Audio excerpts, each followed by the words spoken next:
Here we are for a beach walk at the Naples beach, and this is wintertime in Florida. Everybody up north is they're getting temperatures below zero, and during the day I think it's in the upper teens, low 20s.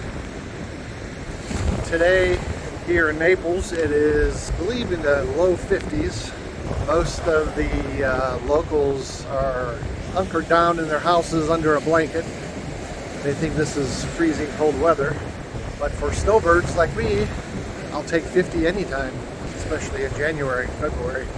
So as you can see, the beach is pretty much deserted. There's hardly anybody here.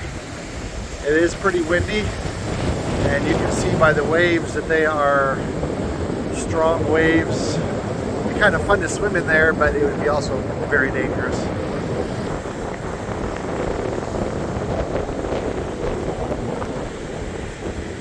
That is a sea star, or starfish, and I believe it is dead. So that means I can take it home with me if I don't lose it in the wind.